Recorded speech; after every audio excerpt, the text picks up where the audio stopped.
Notre association est née il y a environ 1 an. Et aujourd'hui, alors que les députés font leur travail de législateur, nous, on fait notre travail de soignants, en côtoyant nos patients au jour le jour à l'hôpital. Cette proposition de loi, elle suscite nos inquiétudes sur 2 points. Déjà parce que des députés ont affiché clairement leur volonté d'aller plus loin. Et ensuite parce que, comme tous l'ont rappelé, il y a encore de grandes zones d'ambiguïté. Notamment, par exemple, sur la question de l'alimentation et de l'hydratation. Avec cette proposition de loi, un patient en état stable qui voudrait arrêter son alimentation et son hydratation dans le but d'accélérer la mort le pourrait. Et alors là, pour nous, on est dans une sorte d'euthanasie déguisée.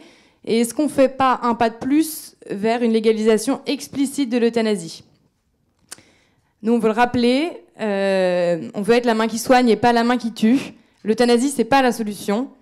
Et ce qu'il faut, c'est développer les soins palliatifs. D'abord, l'image qu'on en a.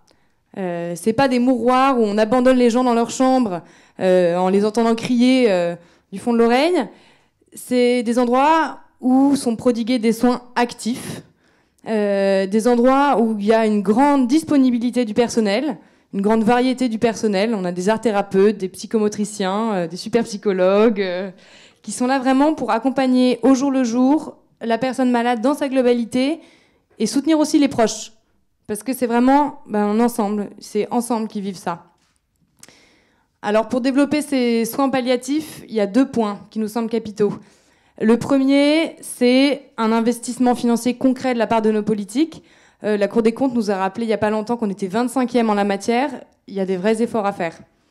Et le deuxième point, c'est l'amélioration de notre formation.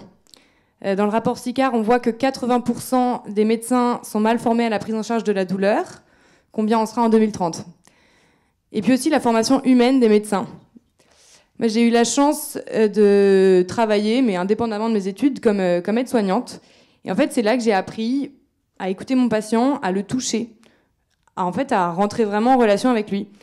Parce que sinon, la visite à l'hôpital, on est 5 blouses blanches à rentrer comme des petits soldats derrière le chef de service. Et c'est vrai que parfois, on est, nous, hyper intimidés. Et du coup, on n'ose pas trop rentrer en relation, on ne touche pas notre patient.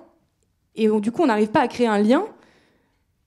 Après, forcément, le jour où il faudra annoncer un diagnostic grave, où il faudra parler de sujets sensibles, on ne sera pas à l'aise parce qu'on n'aura pas forcément appris.